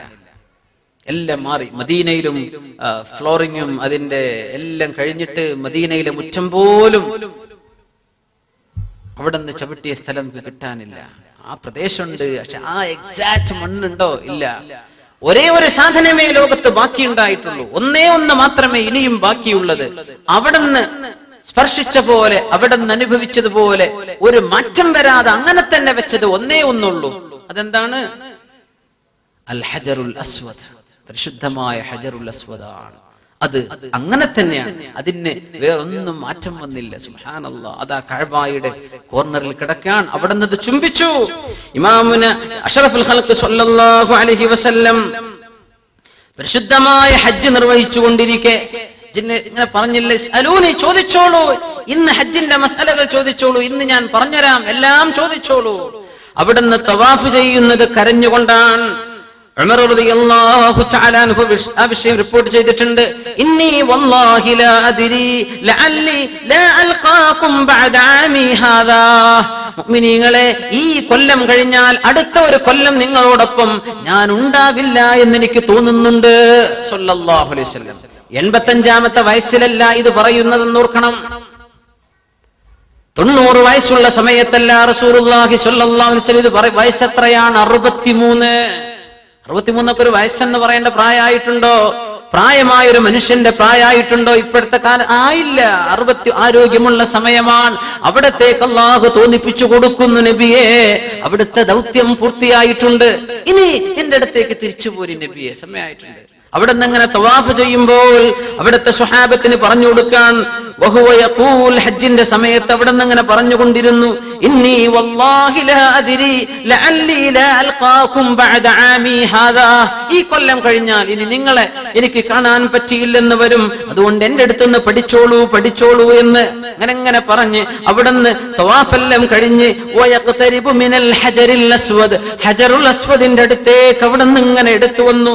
ഫലാ യതമാലകു നഫ്സ, അവിടുത്തെ ശരീരത്തെ പോലും അവിടത്തേക്ക് പിടിച്ചു നിർത്താൻ പറ്റാത്ത വിധം അവിടുന്ന് കരഞ്ഞുകൊണ്ടിരിക്കുകയാണ്. അങ്ങനെ സുബ്ഹാനല്ലാഹ്, ഉമർ റളിയല്ലാഹു അൻഹു ഹബീബിനെ നോക്കുമ്പോൾ ഫഇദാ ബിന്നഫ്സി തഖ്ശഉ വൽ ഐനു തദ്മഅ, കണ്ണുനീർ പൊടിയുന്ന സമയമാണ്, കരയുന്ന സമയം. വതസീലു ദുമൂഉ അലാ ഖദ്ദൈഹി, റസൂലുള്ളാഹി സ്വല്ലല്ലാഹു അലൈഹി വസല്ലം പരിശുദ്ധമായ ഹജറുൽ അസ്വദ് ഇങ്ങനെ തൊടാൻ വരുമ്പോ, അതിനെ ചുംബിക്കുമ്പോ കണ്ണിന്ന് കണ്ണുനീരിങ്ങനെ ഒലിച്ചുകൊണ്ടേയിരിക്കുകയാണ്. ആ നേരം ഉമർ റളിയല്ലാഹു അൻഹുവിന്റെ മുമ്പിലേക്ക് തിരിഞ്ഞിട്ട് പറഞ്ഞു, ഹുനാ തുസ്കബുൽ ഇബറാതു യാ ഉമർ, ഹുനാ തുസ്കബുൽ ഇബറാതു യാ ഉമർ. ഉമറേ, ഈ മുത്തുന്ന നേരം, ഹജറുൽ അസ്വദിനെ തൊട്ട് മുത്തുന്ന നേരം ഒരുപിടി പാഠങ്ങൾ അല്ലാഹു തരുന്ന നേരമാണിത്. ഒരുപാട് കാര്യങ്ങൾ പഠിക്കാനുള്ള നേരമാണിത്. ഒരുപാട് ഉത്ബോധം അല്ലാഹു നൽകുന്ന സ്ഥലമാണിത്. ഇൽമിന്റെ കിട്ടേണ്ട അല്ലാഹുവിന്റെ നൂറിറങ്ങുന്ന സ്ഥലമാണിത് ഉമറേ എന്ന് റസൂലുള്ളാഹി സ്വല്ലല്ലാഹു അലൈഹി വസല്ലം ഇങ്ങനെ പറഞ്ഞുകൊണ്ടിരിക്കും. ഹുനാ തുസ്കബുൽ ഇബറാത്ത്, ഇവിടെന്നാണ് അല്ലാഹുവിന്റെ ഇൽമുകൾ ചൊരിഞ്ഞു നൽകപ്പെടുന്ന സ്ഥലമാണ് ഈ ഹജറുൽ അസ്വദിന്റെ മഖാം എന്ന് റസൂലുള്ളാഹി സ്വല്ലല്ലാഹു അലൈഹി വസല്ലം. ആ തൊട്ട കല്ല് അങ്ങനെ ബാക്കിയുണ്ട്. അല്ലാഹു തൊടാനോ മുത്താനൊക്കെ ഉള്ള ഭാഗ്യം അല്ലാഹു നമുക്ക് നൽകുമാറാകട്ടെ. ഉസ്താദ് പറഞ്ഞില്ലേ, തിരക്കുണ്ടെങ്കിൽ തിരക്കാൻ പാടില്ല അല്ലെ. മുഅ്മിനായ ഒരു മനുഷ്യനെ ബുദ്ധിമുട്ടാക്കൽ ഹറാമാണ്. ഒരു മുഅ്മിനായ മനുഷ്യനെ ബുദ്ധിമുട്ടാക്കാൻ പാടില്ല. അത് മക്കയിൽ ചെന്നാൽ പ്രത്യേകിച്ചും പാടില്ല, മദീനയിലും ഒരിക്കലും പാടില്ല. അപ്പോ ആളുകൾ തിക്കിത്തിരക്കും, കുഴപ്പമില്ല. അതിനെ കാണുമ്പോ ബിസ്മില്ലാഹി അല്ലാഹു അക്ബർ എന്ന് കൈ ഉയർത്തി ആ കൈ ഇങ്ങോട്ട് മുത്തിയാൽ അതിന് മുത്തിയതിന്റെ കൂലി അല്ലാഹു തരുന്നു. തിരക്കാൻ പോകരുത്. തിരക്കുന്നത് ഹറാമാണ്, അതിനെ ചുംബിക്കുന്നത് സുന്നത്താണ്. ഉമർ ഫാറൂഖ് റളിയല്ലാഹു അൻഹു പറഞ്ഞു, നീ കല്ലാണ് ഹജറുൽ അസ്വദ്, എനിക്കറിയാം, എന്റെ ഹബീബ് നിന്നെ മുത്തിയിട്ടുണ്ടല്ലോ, അതുകൊണ്ട് ഞാൻ മുത്തുകയാണെന്ന് പറഞ്ഞ് ഉമർ ഫാറൂഖ് റളിയല്ലാഹു അൻഹു ആ കല്ലിൽ തുരുതുരാ ഉമ്മ വെച്ചുവെന്ന് സ്വഹീഹായ ഹദീസിൽ കാണാൻ കഴിയും. സാധിക്കുമെങ്കിൽ ചെയ്യുക. തിരക്കാൻ നമുക്ക് കഴിഞ്ഞോണമെന്നില്ല, പക്ഷേ തിരക്കാൻ പോകരുത്. പെണ്ണുങ്ങൾ ഒരിക്കലും തന്നെ അവിടെ തിരക്കാൻ പോകരുത്. പെണ്ണുങ്ങൾ ഒരിക്കലും ആ ഭാഗത്തേക്ക് തന്നെ എടുക്കരുത്. കാരണം പുരുഷന്മാർ തിക്കിത്തിരക്കുന്ന പ്രദേശമാണ്. ആണുങ്ങളും പെണ്ണുങ്ങളും കൂടി കലർന്നാണ് തവാഫ് ചെയ്യുക. അള്ളാഹുവിന് ഒരു കഅബയല്ലേ ഉള്ളൂ, ഒരു കഅബയും ഒരു മതാഫല്ലേ ഉള്ളൂ. അതുകൊണ്ട് അവിടെ അനുവദിക്കപ്പെട്ടു എന്ന് പറയാതെ ഇരിക്കാൻ വയ്യ. അങ്ങനെ നടക്കുള്ളൂ. അതുകൊണ്ട് അവിടെ അങ്ങനെ. നേരെ മറിച്ച് മദീനയിൽ അങ്ങനെയല്ല, പെണ്ണുങ്ങൾക്ക് സെപ്പറേറ്റ് ആണ്, അവരെടുക്കാൻ പാടില്ല. ആണുങ്ങളും പെണ്ണുങ്ങളും കാണുന്ന അവസ്ഥ അവിടെ ഇല്ല. പക്ഷേ മക്കയിൽ ഒരു കഅബയല്ലേ ഉള്ളൂ, അവിടെ മാറ്റി നിർത്താൻ വയ്യ. ഹജ്ജിനും ഉംറക്കും വരുന്ന ആളുകൾക്ക് തവാഫ് ചെയ്യണ്ടേ ആ രീതിയിൽ. എന്നാൽ പോലും ഇൻ അറ്റ്മോസ്റ്റ് റെസ്പെക്ട്, ഏറ്റവും വലിയ ബഹുമാനത്തിലാണ് ആ കർമ്മങ്ങൾ ചെയ്യുക. അവിടെ തിക്കിത്തിരക്കാൻ പാടില്ല. നമ്മൾ പറഞ്ഞുവല്ലോ, അന്യൊരു പെണ്ണിനെ തിക്കിത്തിരക്കുന്നത് ഒരു ചെളിപുഴന്റെ പന്നിയെ തിരക്കുന്നത് പോലെയാണെന്ന് റസൂലുള്ളാഹി സ്വല്ലല്ലാഹു അലൈഹി വസല്ലം. നമ്മൾ ഇന്നലെ അത് ചർച്ച ചെയ്തില്ലേ. ഹറമൈൻ ഒരിക്കലും പറ്റില്ല. കണ്ണുകൾ താഴ്ത്തി അവിടെ മുഖവും മുൻകൈയും പെണ്ണുങ്ങൾക്ക് തുറന്നു വെക്കണം, മൂടാൻ പാടില്ല. അവിടെ കണ്ണുകൾ സൂക്ഷിക്കണം. ഹറാം, നമ്മൾ പരിശുദ്ധ ഹറാമിന്റെ വേഷത്തിലാണ്, ഹറാമിന്റെ അവസ്ഥയിലാണ്. കണ്ണുകൾ ഭൂമിയിലേക്ക് താഴ്ത്തി ആകാശത്തേക്ക് ഉയർത്തിയോ ചുറ്റുഭാഗത്തേക്ക് നോക്കാതെ, കണ്ണുകളെ ഹറാമിലേക്ക് പോകാൻ അനുവദിക്കാതെ ആ പരിശുദ്ധമായ സ്ഥാനത്ത് വളരെ ഭവ്യതയോടുകൂടെ നമ്മുടെ തവാഫും സഅയൊക്കെ ചെയ്യണം. അല്ലാഹു തൗഫീഖ് ചെയ്യുമാറാകട്ടെ. കാരണം ഒരു സ്ഥാനത്തെ വരും, ഒരു സ്ഥലത്തിന് മഹത്വം കൂടുമ്പോൾ കൂലി വർദ്ധിക്കുന്നത് പോലെ അവിടെയുള്ള ശിക്ഷയും വർദ്ധിക്കുമെന്ന് റസൂലുള്ളാഹി സ്വല്ലല്ലാഹു അലൈഹി വസല്ലം പഠിപ്പിച്ചു. നമ്മൾ ആകെ ശ്രദ്ധിക്കേണ്ട നമ്മുടെ ചെരുപ്പ് പോകുമില്ലേ. ശ്രദ്ധിച്ച് നമ്മളെ പോയ ആളുകൾക്ക് അറിയാം, ചെരുപ്പ് തൂക്കി പിടിച്ച് നടക്കുകയാണ്. ചെരുപ്പ് വെക്കാൻ അതിനുള്ളിൽ സൗകര്യം, അത് ഹറമിന്റെ ഖാദിമീങ്ങളായ ആളുകൾ, അവിടുത്തെ ഭരണാധികാരി ചെയ്യുന്നൊരു സൗകര്യമാണ്. കൊണ്ടുപോയതോ വെച്ചോണ്ടോ കുഴപ്പമില്ല. നമുക്ക് നമ്മുടെ നല്ല ചെരുപ്പൊക്കെ റൂമിൽ വെച്ചിട്ട് ഏതെങ്കിലും ഒരു ചെരുപ്പിട്ട് പള്ളിയുടെ പുറത്തത് വെച്ചിട്ട് അതൊക്കെ വിടിയും. അവിടെ ചെരുപ്പല്ല വിഷയം. ഹറമിന്റെ പള്ളിയിലേക്ക് നമ്മൾ കാലുകൊണ്ട് ബാത്റൂമിലേക്ക് പോകുന്ന ഈ ചെരുപ്പ് അള്ളാന്റെ പള്ളിന്റെ ഉള്ളിൽ നമ്മൾ എങ്ങനെ കൊണ്ടുപോകും? ഇത് ചിന്തിക്കുക. മസ്അലയും ഫിഖ്ഹല്ല ഞാൻ പറയുന്നത്. ആ വിഷയം എന്താണ് നമ്മൾ മനസ്സിലാക്കുക. എന്താണ് അള്ളാഹുവിന്റെ ഹറം? 1,00,000 അള്ളാഹ് കൂലി തരാമെന്ന് പറഞ്ഞ ഒരു സ്ഥലത്തേക്ക് നമ്മൾ ഇഷ്ടപ്പെടാത്തൊരു അഴുക്കുള്ള സാധനം കഅബ വരെ കൊണ്ടുപോകണോ? പള്ളിന്റെ ഉള്ളിൽ കൊണ്ടുപോയി വെക്കണോ? സല്ലു അലൻ നബി മുഹമ്മദിൻ വ ആലിഹി അല്ലാഹുമ്മ സല്ലി വസല്ലം സയ്യിദിനാ മുഹമ്മദിൻ വഅലാ ആലി സയ്യിദിനാ മുഹമ്മദിൻ വബാരിക് വസല്ലിം അലൈഹി. അബ്ദുല്ലാഹി ഇബ്നു ഉമർ റളിയല്ലാഹു അൻഹു, ഉമർ റളിയല്ലാഹു അൻഹുവിന്റെ മകനാണ്. അവർക്കൊരു വീടുണ്ടായിരുന്നു ഹറമിന്റെ ഉള്ളിൽ. അല്ല, ഒരു പള്ളിയുണ്ട് ഹറമിന്റെ ഉള്ളിൽ. വീട് ഹറമിന്റെ പുറത്താണ്. ഹറം എന്ന് പറഞ്ഞ വിശാലമായ പ്രദേശമാണ്. നമുക്കറിയാം, ജിദ്ദയിലേക്ക് നമ്മൾ വരുന്ന സമയത്ത്, ജിദ്ദയോടടുക്കുന്ന സമയത്താണ് ഹറമിന്റെ ഹുദൂദുൽ ഹറം, ഹറമി മക്ക, മക്കയുടെ ബോർഡർ എന്ന് കാണിക്കുന്ന ഭാഗം കുറെ അങ്ങ് പോന്നിട്ടാണ്. അബ്ദുല്ലാഹി ബിൻ ഉമർ റളിയല്ലാഹു അൻഹുമ വീട് വെച്ചത് ഹറമിന്റെ പുറത്ത്, പള്ളി വെച്ചത് ഹറമിന്റെ ഉള്ളിൽ. അപ്പൊ ആളുകൾ ചോദിച്ചു, നിങ്ങൾക്ക് ആ വീടും കൂടെ പള്ളിന്റെ അടുത്തേക്ക് കൊണ്ടുവന്നാൽ വളരെ അടുത്ത് സൗകര്യമായിരുന്നില്ലേ, നിങ്ങൾ എന്തേ അങ്ങനെ ചെയ്തത്? എന്താ മറുപടി? എനിക്കറിയാം, ഇബാദത്തിന് കൂലി ഹറമിൽ കൂടുതലാണ്. ഇബാദത്തിന് അല്ലാഹു ലക്ഷക്കണക്കിന് കൂലി തരുന്ന പ്രദേശമാണ് ഹറം. പക്ഷേ ഞാൻ എന്റെ വീട് ഹറമിന്റെ ഉള്ളിൽ കൊണ്ടുവന്നു വെച്ചാൽ, അനാവശ്യ വർത്തമാനങ്ങൾ ഞാൻ പറഞ്ഞാൽ, എന്റെ ഭാര്യയോ കുട്ടികളോ പറഞ്ഞാൽ അത് അല്ലാഹുവിന്റെ ഹറമിൽ വെച്ച് പറയലാകില്ലേ? അതുകൊണ്ട് അതിന്റെ കുറ്റവും കൂടുതലാണ്. അതുകൊണ്ട് എന്റെ വീട് ഹറമിന്റെ ഉള്ളിൽ വേണ്ട, പള്ളി മതി, ഞാൻ താമസം ഹറമിന്റെ പുറത്തായിക്കോട്ടെ എന്ന് നിശ്ചയിച്ച മഹാനാണ് അബ്ദുല്ലാഹി ഇബ്നു ഉമർ റളിയല്ലാഹു അൻഹു, ഉമർ തങ്ങളുടെ മകൻ. അപ്പൊ നമ്മൾ മനസ്സിലാക്കണം, പള്ളിന്റെ മക്കയിലെ മുഴുവൻ ഹോട്ടലുകളും കിടക്കുന്നത് ഹറമിന്റെ ഉള്ളിലാണ്. മക്കയിലെ മാർക്കറ്റ് മുഴുവൻ, മക്കയുടെ ആ പ്രദേശം ഒരു പിടി സ്ക്വയർ കിലോമീറ്റർ കിടക്കുന്നത് ഹറമിന്റെ ഉള്ളിലാണ്. റൂമിൽ ചെന്നിട്ട് കുറച്ച് തമാശയൊക്കെ പറഞ്ഞേക്കാം. അരുത് മുഅ്മിനീങ്ങളെ, സ്വഹാബത്ത് ഹറമിന്റെ അപ്പുറം പോയിട്ട് വീടുണ്ടാക്കിയത്. സുബ്ഹാനല്ലാഹ്, ഉള്ളെന്ന് പറഞ്ഞാൽ ഗൗരവമാണ്, അല്ലേ? തത്തുല്യമായ സംഭവം ഇമാമുന റാസി റളിയല്ലാഹു അൻഹു സൂറത്തുൽ ഖദ്ർ ഇന്നാ അൻസൽനാഹു ഫീ ലൈലത്തുൽ ഖദ്ർ വിശദീകരിച്ചപ്പോൾ പറഞ്ഞിട്ടുണ്ട്. എന്താണ്? അലി റളിയല്ലാഹു അൻഹു വിളിച്ചിട്ട് നബി തങ്ങൾ പറയാ, അലിയേ, ആ ഉറങ്ങിക്കിടക്കുന്ന മനുഷ്യനോടൊന്ന് എഴുന്നേറ്റ് വുദു എടുക്കാൻ വേണ്ടി പറയണം എന്ന് റസൂലുള്ളാഹി സ്വല്ലല്ലാഹു അലൈഹി വസല്ലം. സംഭവം ഇതാണ്. അല്ലാമ റാസി റളിയല്ലാഹു അൻഹു ആണ് ഈ സംഭവം തഫ്സീറിൽ ഉദ്ധരിച്ചത്. ഒരാളിങ്ങനെ ഉറങ്ങിക്കിടക്കുകയാണ്. അപ്പൊ നബി സല്ലല്ലാഹു അലൈഹി വസല്ലം തങ്ങൾ അലി റളിയല്ലാഹു അൻഹു വിളിച്ചിട്ട് പറയുന്നു, അലിയെ, ആ മനുഷ്യനോട് നിങ്ങൾ പോയിട്ട് വുദു എടുക്കാൻ വേണ്ടി പറയണം. അലി റളിയല്ലാഹു അൻഹു അയാളെ വിളിച്ചു. അയാൾ എഴുന്നേറ്റ് പോയി വുദു എടുത്തു വന്നു.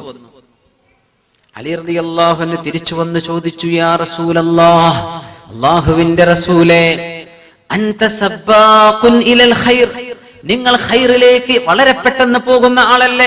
ഒരു നന്മ അത് ആദ്യം ചെയ്യുന്ന ആളല്ലയോ നബിയെ അങ്ങ് സ്വല്ലല്ലാഹു അലൈഹി വസല്ലം? എന്തേ ഇപ്പൊ ഇയാളെ വിളിച്ച് വുദു എടുപ്പിക്കുക എന്ന് പറഞ്ഞ ഒരു കൂലിയുള്ള കാര്യമാണല്ലോ, നിങ്ങളൊന്ന് വുദു എടുക്കണം എന്ന് പറയുന്നത്. അതെന്തേ അങ്ങ് എന്നെ ഏൽപ്പിച്ചത്? അതെന്തേ അങ്ങ് തന്നെ പറയാതിരുന്നത് എന്ന് ചോദിച്ചു. നിങ്ങളാണല്ലോ അത് ഏറ്റവും ആദ്യം ചെയ്യുക നബിയെ സ്വല്ലല്ലാഹു അലൈഹി വസല്ലം. എന്താ അവിടുത്തെ ഹബീബ് കൊടുത്ത മറുപടി? അലിയെ, നിങ്ങൾ അയാളെ വുദു ചെയ്യാൻ വേണ്ടി വിളിച്ചാൽ, ഉറങ്ങണ മനുഷ്യനാണ്, എഴുന്നേറ്റ് എന്നെ കൊണ്ടാവില്ല എന്ന് പറഞ്ഞാൽ അയാൾ ഇസ്ലാം എന്ന് പുറത്തു പോകുമോ? ഇല്ല. അയാളൊരു തെറ്റ് ചെയ്തു.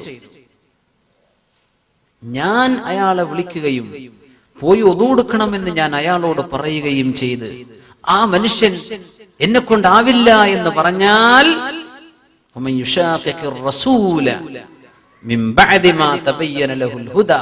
അള്ളാഹുവിന്റെ റസൂലിനെതിരെ ചെയ്താൽ ഇസ്ലാം എന്ന് പുറത്തു പോകും. റഹ്മത്തൻ ബിഹി, ആ മനുഷ്യനോടുള്ള റഹ്മത്ത് കൊണ്ടാണ് ഞാൻ ചെന്ന് വിളിക്കാതിരുന്നത്, നിങ്ങളോട് വിളിക്കാൻ പറഞ്ഞത്. എങ്ങാനും അയാൾ എഴുന്നേറ്റില്ലെങ്കിലും ഇസ്ലാം എന്ന് പുറത്തു പോകില്ലല്ലോ. ഞാൻ പറഞ്ഞത് അനുസരിക്കാതിരുന്നാൽ അയാൾ ഇസ്ലാം എന്ന് പുറത്തു പോകും.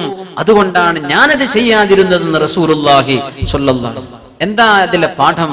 പറയുന്ന ആൾ, ചെയ്യുന്ന സ്ഥലം, ചെയ്യപ്പെടുന്ന സമയം, ഇതിനൊക്കെ കൂലി കൂടുന്ന പോലെ അതിൽ തിന്മകൾക്കുള്ള ഗൗരവവും കൂടുതലാണ്. അള്ളാഹു നമുക്ക് മനസ്സിലാക്കാൻ തൗഫീഖ് ചെയ്യുമാറാകട്ടെ. അള്ളാഹ് പരിശുദ്ധ ഹറമൈനിയിലേക്ക്, പരിശുദ്ധ മക്കയിലേക്ക് നമ്മൾ വരിക. ഇബ്രാഹിം നബി അലൈഹിസ്സലാമിനെയാണ് ഓർമ്മിപ്പിക്കുന്നത്. ഒരു പിടി പാഠം അത് തന്നെയാണ്. നല്ലൊരു കുടുംബല്ലേ ഇബ്രാഹിം അലൈഹിസ്സലാമിന്റെ കുടുംബം. അള്ളാഹു വിളിച്ചപ്പോ വന്നതാണ്. നമ്മളൊക്കെ നാട്ടിൽ നിന്ന് യാത്ര ചെയ്ത് ഇവിടുന്ന് ബസ്സിലോ അല്ലാതെയോ നമ്മൾ ഹറമൈനിലേക്ക് എത്തുകയാണ്. അള്ളാഹു ഇബ്രാഹിം നബി അലൈഹിസ്സലാമിനെ വിളിച്ചത് എവിടുന്നാ? ഫലസ്തീനിൽ നിന്നാ വരാൻ പറഞ്ഞത്. ഇബ്രാഹിം അലൈഹിസ്സലാം ഒരുപാട് നടന്നുപോയ മഹാനാണ്. ഒരുപാട് കാലം 200-ാമത്തെ വയസ്സിലാണ് ഇബ്രാഹിം നബി അലൈഹിസ്സലാം വഫാത്താകുന്നത്. 200 വയസ്സുള്ളപ്പോൾ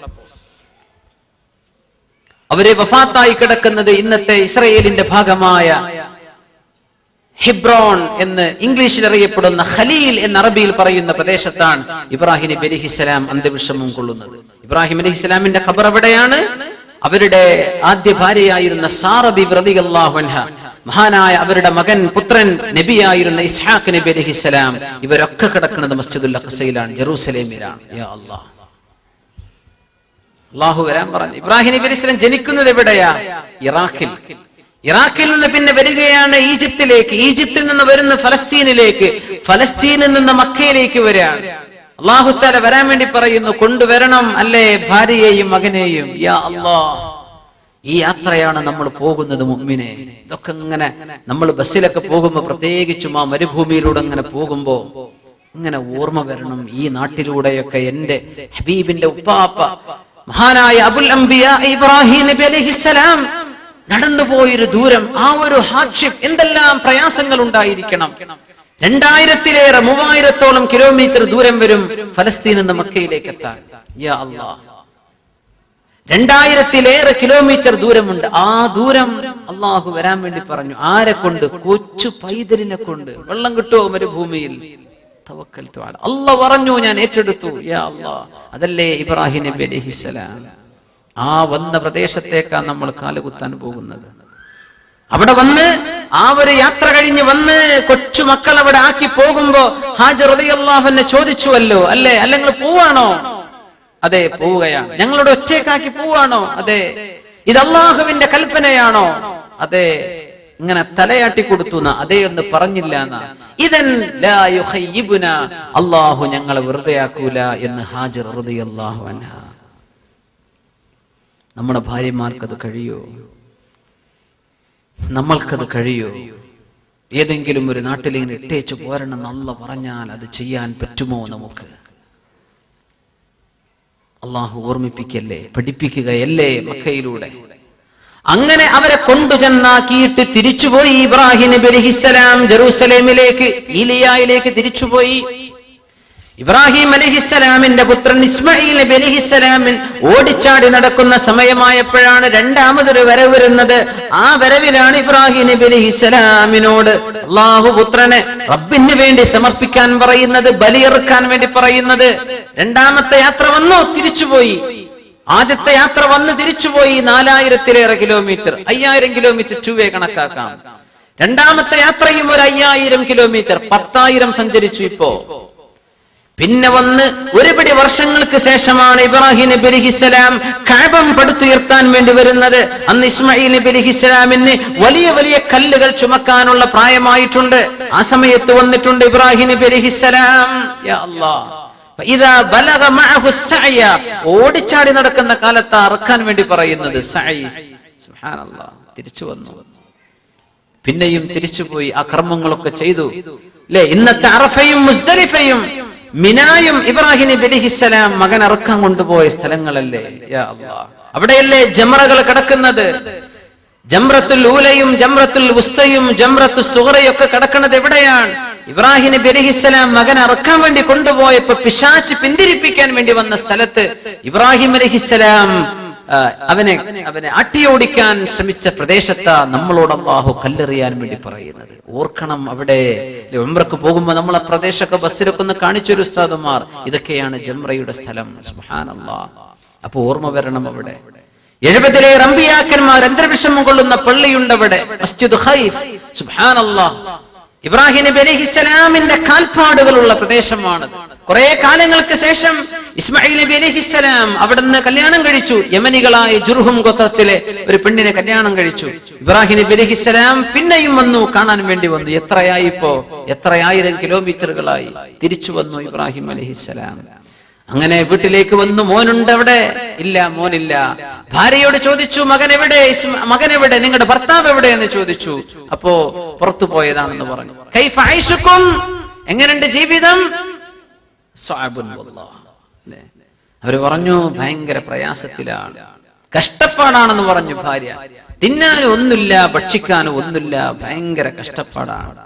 എന്നാൽ നിങ്ങളുടെ ഭർത്താവിനോട് പറയണം, വാതിലിന്റെ അച്ചപത്തൊന്ന് മാറ്റണമെന്ന് പറഞ്ഞേക്കണം, വാതിൽ കട്ടിലെന്ന് മാറ്റാൻ പറയണം കേട്ടോ എന്ന് പറഞ്ഞു. വാതിൽ കട്ടില് മാറ്റേ. ഇസ്മായിൽ അലൈഹിസ്സലാം വന്നപ്പോ ഭാര്യ പറഞ്ഞു കൊടുത്തു, ഇവിടെ ഒരു സ്ട്രേഞ്ചർ, ഒരാൾ വന്നിരുന്നു, അപരിചിതൻ വന്നു, നിങ്ങളെ ചോദിച്ചു, നിങ്ങളോട് സലാം പറഞ്ഞ് ഏൽപ്പിച്ചു പോയി, വാതിൽ കട്ടില് മാറ്റാൻ പറഞ്ഞിട്ടുണ്ട്. അല്ലാഹ് നബുവത്തിന്റെ പ്രകാശം കിട്ടാൻ പോകുന്ന മകനാണ് ഇസ്മായിൽ നബി അലൈഹിസ്സലാം. വന്നത് വാപ്പയാണെന്നറിഞ്ഞു. വാപ്പയുടെ വാക്കിന്റെ ലക്ഷ്യം ഇസ്മായിൽ നബി അലൈഹിസ്സലാമിനെ ബോധ്യപ്പെട്ടു. ഭാര്യയെ അവളെ ത്വലാഖ് ചൊല്ലി അവളെ നിങ്ങൾ പറഞ്ഞയച്ചേക്കണം, ഈ പെണ്ണ് നിങ്ങൾക്ക് യോജിക്കൂല എന്ന് വാപ്പ പറയുകയായിരുന്നുവെന്ന് ഇസ്മായിൽ നബി അലൈഹിസ്സലാം മനസ്സിലാക്കി. അവളെ പറഞ്ഞയച്ചു. നമ്മൾ തമ്മിൽ യോജിച്ചു പോകാൻ കഴിയില്ലെന്നാണ് എന്റെ ഉപ്പയാണ് പറഞ്ഞത്, ഞാൻ നിന്നെ ത്വലാഖ് ചൊല്ലുകയാണെന്ന് പറഞ്ഞു. അവളെ ത്വലാഖ് ചൊല്ലി വേറെ കല്യാണം കഴിച്ചു. പിന്നെയും മകനെ കാണാൻ വന്നു ഇബ്രാഹിം നബി അലൈഹിസ്സലാം അള്ളാഹുവിന്റെ പുണ്യഭൂമിയിലേക്ക്. യാ അല്ലാഹ്, എത്ര വരവാണ് വരുന്നത്. ആ വരവിലും വീട്ടിലേക്ക് അന്വേഷിച്ച് ചെന്നു. ഭർത്താവുണ്ടോ എന്ന് ചോദിച്ചു, ഇല്ല. ഭാര്യയോട് ചോദിച്ചു, എങ്ങനെയുണ്ട് ജീവിതം? ഫീ ഖൈറിൻ വല്ലാഹ്, ഞങ്ങൾ വളരെ സന്തോഷത്തിലാണ്, പ്രയാസങ്ങളൊന്നുമില്ല. എവിടെ നല്ല പ്രയാസമുണ്ട്, പക്ഷെ അവൾ ക്ഷമയുള്ള ഭാര്യയായിരുന്നു. അപ്പൊ പറഞ്ഞു, ഭർത്താവിനോട് പറഞ്ഞേക്കണം, വാതിൽ കെട്ടിൽ അങ്ങനെ നിന്നോട്ടെ എന്ന് പറഞ്ഞേക്കണം എന്ന് പറഞ്ഞ് തിരിച്ചുപോയി ഇബ്രാഹിം നബി അലൈഹിസ്സലാം. നിങ്ങളൊന്ന് ആലോചിച്ചു നോക്കി, ആ മകനെ കാണാൻ വേണ്ടി വന്ന് ഒന്ന് കാണാൻ കഴിയാതെ തിരിച്ചു പോകുന്ന അവസ്ഥ, ഒരു പിതാവിന്റെ വേദന കണ്ടില്ല. പക്ഷെ കാര്യം മെസ്സേജ് കൈമാറി കൊടുത്തു. അപ്പൊ ഉറപ്പിച്ചു, ഈ ഭാര്യയെ, ഇവൾ അള്ളാഹുവിന് ഇഷ്ടമാണ്, എന്റെ ഉപ്പാക്ക് ഇഷ്ടമായി, ഇവൾ എനിക്ക് യോജിച്ചവളാണ്. ആ ഭാര്യയെ നിലനിർത്തുകയായിരുന്നു ഇസ്മായിൽ നബി അലൈഹിസ്സലാം. അവരിലൂടെ ജനിച്ച പുത്രനാണ് അഷ്റഫുൽ ഖൽഖ് സ്വല്ലല്ലാഹു അലൈഹി വസല്ലം. യാ അല്ലാഹ്, കഅബയെ ചുറ്റി അവിടത്തെ കഅബയെ പടുത്തുയർത്തുന്ന നേരത്ത് ഈ കാലാണ്, ഇബ്രാഹിം നബി അലൈഹിസ്സലാമിന്റെ കാലാണ് ഒരു പാറക്കല്ല് പിടിച്ചു വെച്ചത്. യാ അല്ലാഹ്,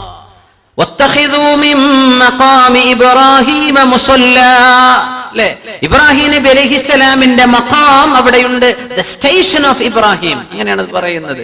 ഇബ്രാഹിം നബി അലൈഹിസ്സലാമിന്റെ സ്റ്റേഷൻ, ഇബ്രാഹിം നബി അലൈഹിസ്സലാം നിന്ന സ്ഥലം. അവിടെ അതിന്റെ പിറകിൽ പോയിട്ടൊന്ന് നിസ്കരിക്കണം. ആര് പറയുന്നു? അല്ലാഹു ജല്ല ജലാലുഹു. എന്താ അവിടെ ഉള്ളത്? ഇബ്രാഹിം നബി അലൈഹിസ്സലാമിന്റെ കാല് പതിഞ്ഞിട്ടുള്ള, കാലിന്റെ അടയാളം പതിഞ്ഞ ഒരു കല്ല്. മുഅ്മിനീങ്ങളെ മനസ്സിലാക്കണം, അമ്പിയാക്കന്മാരുടെ ആധാറുകൾ, പ്രവാചകന്മാർ, അവരുടെ പിൻഗാമികളായ അല്ലാഹുവിന്റെ ശ്രേഷ്ഠരായ ഔലിയാക്കന്മാർ, സ്വാലിഹീങ്ങൾ, അവരുടെയൊക്കെ ജീവിതവുമായി ബന്ധപ്പെട്ട് കിടക്കുന്ന അവരുടെ ആന്റിക്, അവരുടെ ആധാറുകൾ നിലനിർത്തി പോരേണ്ടതിന്റെ അത്യാവശ്യമല്ലേ അല്ലാഹു തആല പറഞ്ഞിരുന്നത്? ആ കല്ല് അവിടെ വെച്ച്, എവിടെയാണ് ഈ കല്ല് കിടക്കുന്നത്?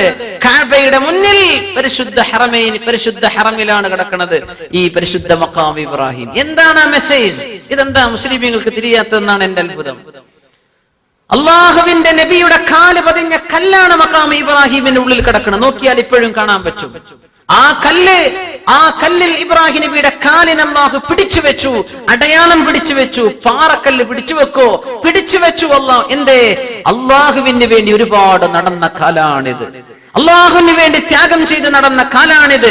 ഈ കാല് കണ്ടിട്ട് ലോകത്തിന്റെ ഒരുപാട് ഭാഗത്ത് നിന്ന് വരുന്ന ആളുകൾ ഈ കാല് കാണുമ്പോൾ അറിയണം, ഞാൻ അള്ളാഹ്ക്ക് വേണ്ടി എന്ത് ചെയ്തു എന്ന് ചിന്തിപ്പിക്കാൻ വേണ്ടി ആ അടയാളം ലോകാവസാനം വരെ വരുന്ന മുസ്ലിമിനെ കാണാൻ അള്ളാഹു ബാക്കി വെച്ചു പരിശുദ്ധമായ ഹറമയിൽ.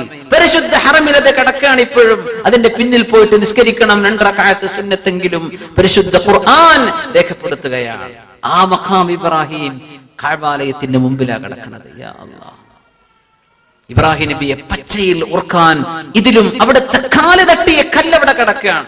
അഷ്റഫുൽ ഖൽഖ് സ്വല്ലല്ലാഹു അലൈഹി വസല്ലം ചുംബിച്ച കല്ലവിടെ കിടക്കുകയാണ്. ഇതൊക്കെ കല്ലാണ്. എന്തോ അല്ലാഹു തആല ശ്രേഷ്ഠമാക്കി. അതുകൊണ്ട് നമ്മൾ അതിനെ ശ്രേഷ്ഠമാണെന്ന് മനസ്സിലാക്കി. യാ അല്ലാഹ്, റസൂലുള്ളാഹി സ്വല്ലല്ലാഹു അലൈഹി വസല്ലം തങ്ങൾ പരിശുദ്ധമായ ഹജറുൽ അസ്വദിനെ കുറിച്ച് പറഞ്ഞത്, നസലൽ ഹജറുൽ അസ്വദു മിനൽ ജന്ന വഹിയ അശദ്ദു ബയാദൻ മിനൽ ലബനി വലാകിൻ സവദതുഹു ഖതായാ ബനി ആദം. നബിയുനാ റസൂലുള്ളാഹി ഹജറുൽ അസ്വദ് അവതരിച്ചത് ആകാശലോകത്തെ സ്വർഗ്ഗലോകത്ത് നിന്നാണ് ഹജറുൽ അസ്വദ് വന്നതെന്ന് നബിയുനാ റസൂലുള്ളാഹി സ്വല്ലല്ലാഹു അലൈഹി വസല്ലം. അടുത്ത കാലത്താണ് ഹജറുൽ അസ്വദിന്റെ ചെറിയൊരു ഭാഗം പൊട്ടിച്ചെടുത്ത് സയന്റിസ്റ്റുകൾ പഠനത്തിന് കൊണ്ടുപോയിരുന്നു. ഈ ഭൂമിയിലെ ഒരു ഭാഗത്തുമുള്ള ഒരു പാറക്കല്ലിന്റെ ഉള്ളിൽ കാണുന്ന മിനറൽസ് അല്ലെങ്കിൽ അതിൽ കാണുന്ന ഇൻഗ്രീഡിയൻസ് അല്ല ഹജറുൽ അസ്വദിനുള്ളത്.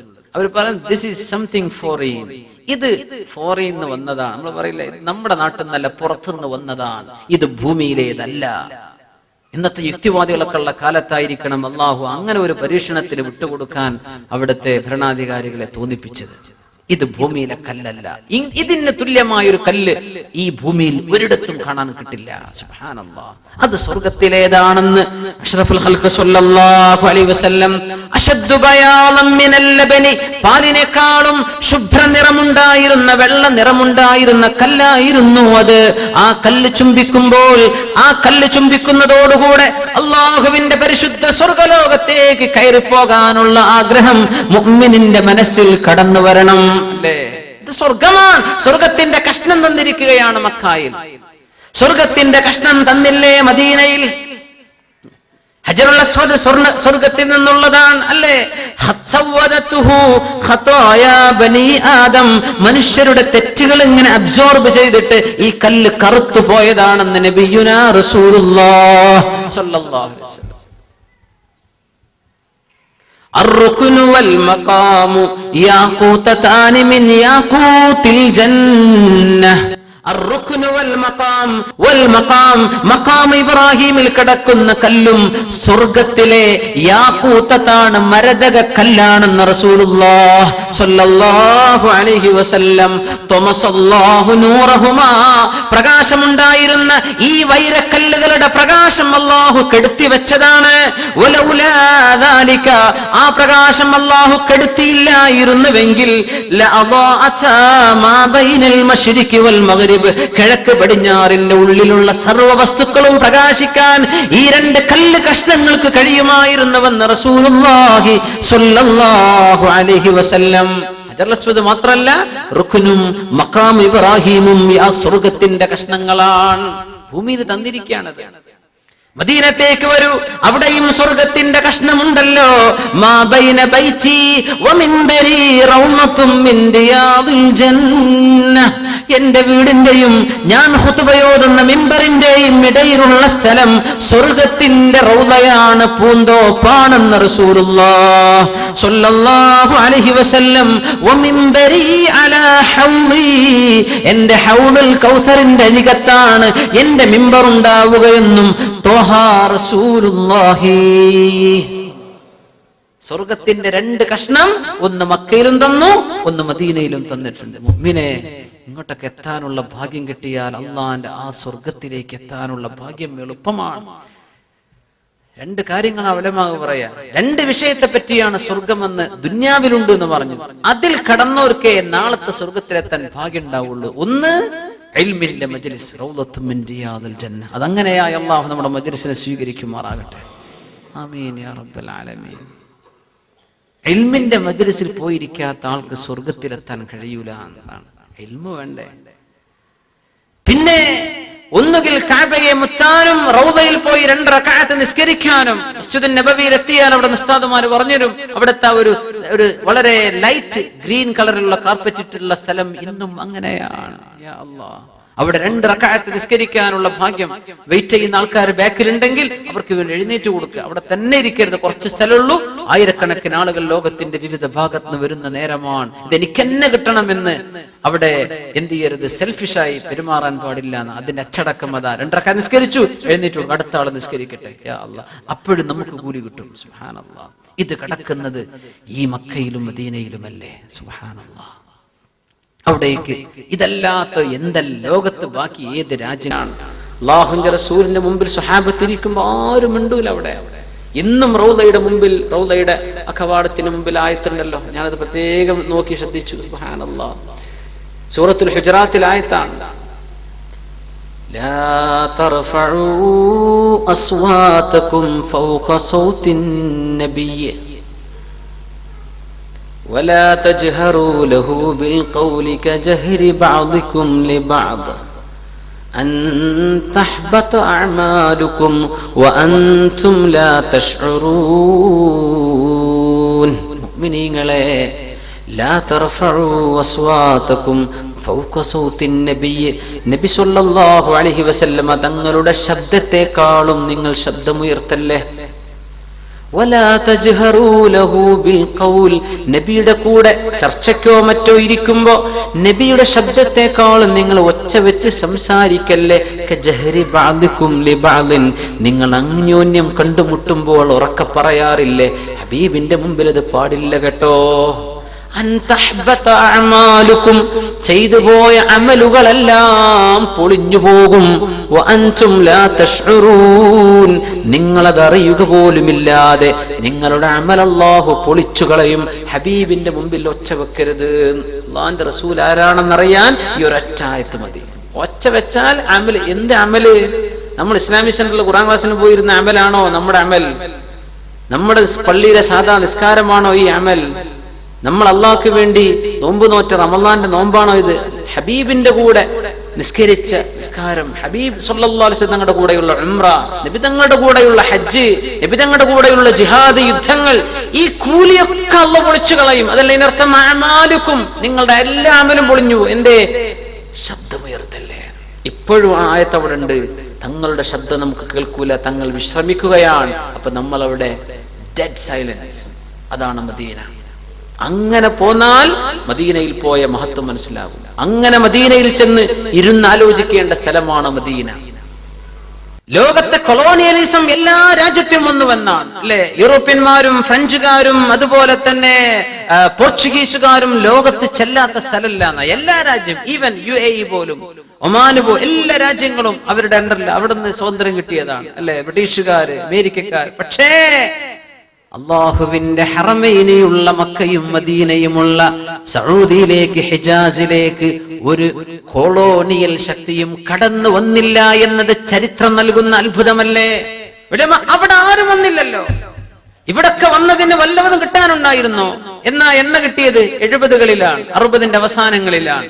അതിന്റെ മുമ്പേ 1800കളിൽ ഒമാനിന്റെ ഭാഗങ്ങൾ പോർച്ചുഗീസുകാരുടെ കൈ. എന്താ അവിടെ? ഒന്നുമില്ല ഇവിടെ. പിന്നെ ഇത് ഞങ്ങൾ എന്താന്ന് പറഞ്ഞു വെക്കന്നെ.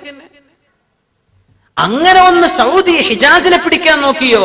ലോക ചരിത്രത്തിൽ ഒരു കൊളോണിയലിസ്റ്റും ഒരു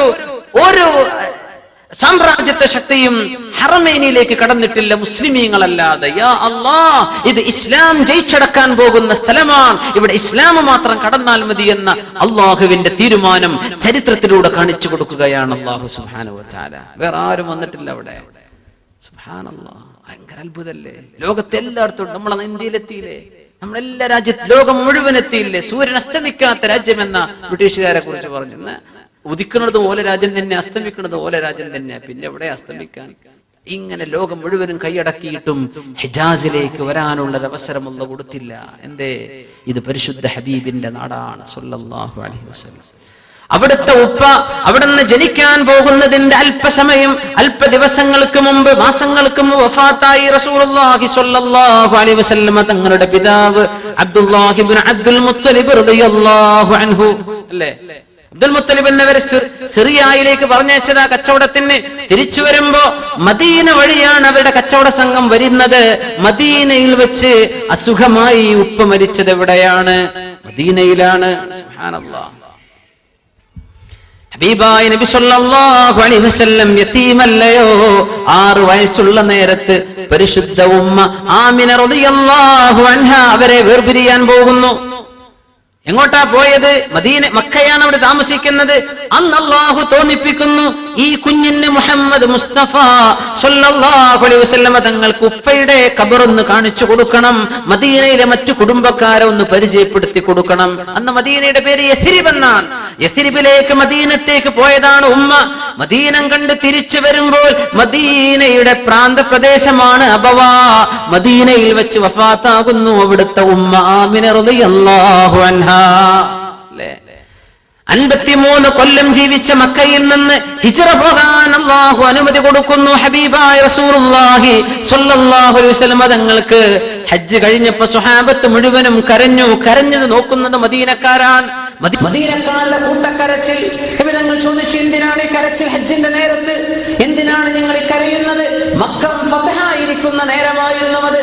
ഇസ്ലാമിന്റെ കയ്യിലേക്ക് വന്നിരിക്കുന്നു. എന്തിനാണ് കരയുന്നത്? അൻസാരികളെ, നിങ്ങൾ എന്തിനാ കരയുന്നത്? ചോദിച്ചു നോക്കി. യാ റസൂലല്ലാഹ്, ഞങ്ങളുടെ വിഷമം അതല്ല നബിയേ, മക്ക അങ്ങയുടെ നാടല്ലയോ റസൂലേ. ഈ മക്ക വിട്ടു പോരുമ്പോഴാണ്, ഓ മക്ക, നിന്നെ എനിക്കിഷ്ടമാണ്. അന്തില അഹബ്ബുൽ ബിഖാഇ ഇലൈഹി, എനിക്ക് ഏറ്റവും ഇഷ്ടപ്പെട്ട സ്ഥലമാണ് മക്ക. നിന്റെ ആളുകൾ എന്നെ പുറപ്പെടുവിച്ചില്ലായിരുന്നെങ്കിൽ ഈ നാട് വിട്ട് ഞാൻ മദീനത്തേക്ക് പോലും പോകില്ലെന്ന് പറഞ്ഞ റസൂലുള്ളാഹി സ്വല്ലല്ലാഹു അലൈഹി വസല്ലം തങ്ങൾ, നബിയേ, അങ്ങയുടെ നാട് മക്ക ഇസ്ലാമിന്റെ കയ്യിൽ വന്നിരിക്കുകയാണ്. ഇസ്ലാം ജയിച്ചടക്കിയിരിക്കുകയാണ്.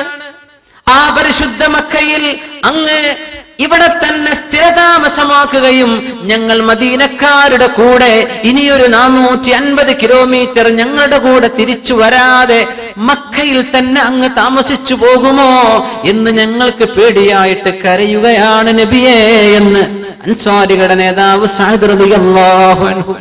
എന്താണ് ആ സ്വീകരണം എന്നല്ലേ? നബിയെ, നീ ഞങ്ങളൊപ്പം വരൂലേ? നാട്ടിലേക്ക് എത്തിയില്ലോ, ഇനി ഞങ്ങളുടെ നാട്ടിലേക്ക് വരൂലേ നബിയെ? ഞങ്ങൾക്ക് വിഷമുണ്ട്. ഇല്ല, അനമിനൽ അൻസാർ, ഞാൻ അൻസാരികളിൽ പെട്ടവൻ തന്നെ, ഞാൻ തിരിച്ചു വരികയാണെന്ന് പറഞ്ഞ് മദീനത്തേക്ക് വന്ന് ഏതാനും മാസങ്ങളിൽ കൊണ്ട് ഹബീബായ റസൂലുള്ളാഹി സ്വല്ലല്ലാഹു അലൈഹി